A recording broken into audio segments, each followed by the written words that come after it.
From The Godfather and its images of extreme violence, and Dago Pete, a despicable thief, to Tony Soprano today.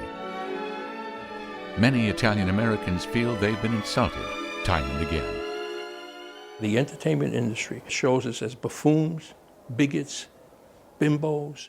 That was the subject of a landmark conference that attracted scholars, politicians, community leaders, and major entertainers, among them Joe Piscopo and Tony LoBianco.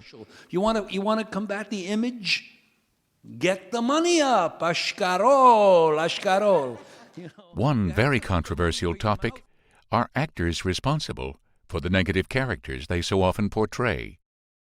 Actors of Italian descent aid and abet the defamation that tarnishes the image of all Italian Americans. It's the community's fault. It's the organization's fault. It's not the actor's fault. Despite some differences, most participants agreed that Italian Americans are not treated fairly. We're losing this battle. We're losing the war. And that winning the war will require hard work from everyone. It is an almost impossible task, but if we join together on all fronts, we could make our parents and our grandparents very proud.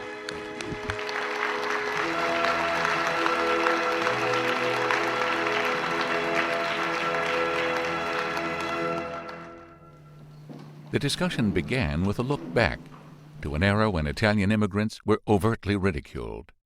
I wrote a book called WAP, a documentary history of anti-Italian discrimination. I found that discrimination and prejudice against Italian Americans was an old story.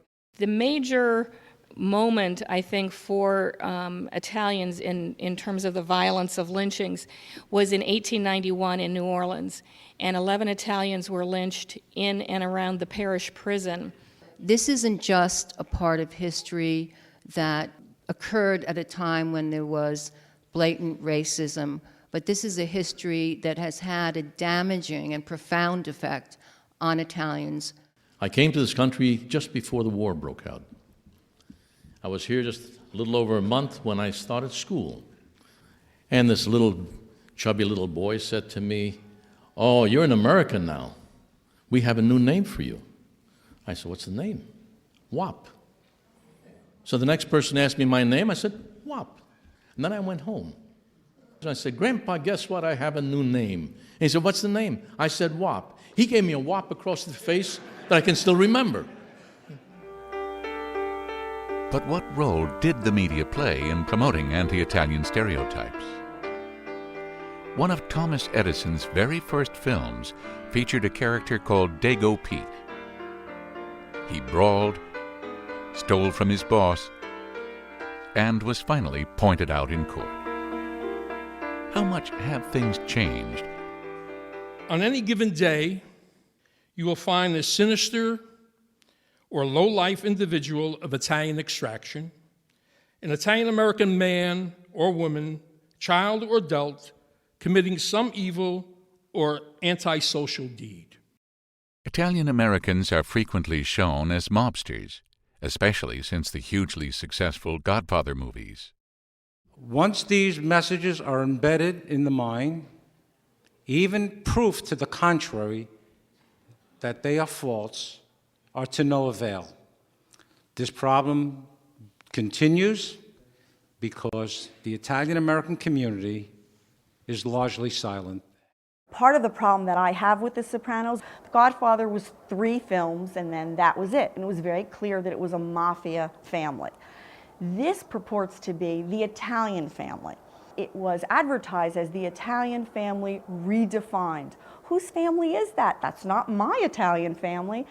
The discussion grew most intense when the subject moved to Italian-American actors and their responsibility. You know, our business, contrary to what people think of our business, is extremely difficult. You understand 95% of the actors who belong to a union are not working? So when you start asking actors to pick and choose roles that are offered them, understand what you're doing. There are con artists. There are criminals. They'll say, that's the only way we know how to make a living, but we don't accept it. Go out and find another way to make a living. It's the community's fault. It's the organization's fault. It's not the actor's fault. You're blaming the wrong end. Start supporting your writers. Start supporting the writers who are in Hollywood. Start supporting the people who want to build playhouses. You don't blame the actor. He's a real actor. It's like blaming. It's like the other 2 years ago, they didn't allow Lorraine Bracco, who was playing a psychiatrist on a show, to march in this Columbus Day parade. We do not keep the Sopranos out of the Columbus Day parade because we don't like Lorraine Bracco and those people, but it's our political way of showing HBO that we believe that there should be more programming and positive programming with regard to Italian Americans. So it's really to let HBO know how we feel, not Lorraine Bracco. Former Saturday Night Live star Joe Piscopo suggested that Italian-American actors should create more positive projects. And, I'm new to this, I think, to the enlightening of the power and the prestige of Italian-Americans, because I can remember when I started out, I didn't even think about it on stage, portraying, doing the typical New Jersey Italian guy, and on Saturday Night Live, I could think of a particular sketch. I tell you, people come up to me, hey, Joe, I was like 2 years old and I saw you doing, and I think of it, and it was an Italian-American stereotype, and I am so embarrassed at it. Another recent battle was over the animated film Shark Tale, where the mafia characters have Italian names and accents.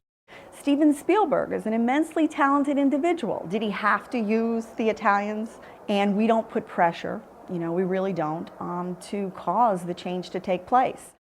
In the case of Shark Tale, Italian-American organizations decided to put pressure, especially on Steven Spielberg, who has lectured against the dangers of stereotyping and discrimination against other ethnic groups.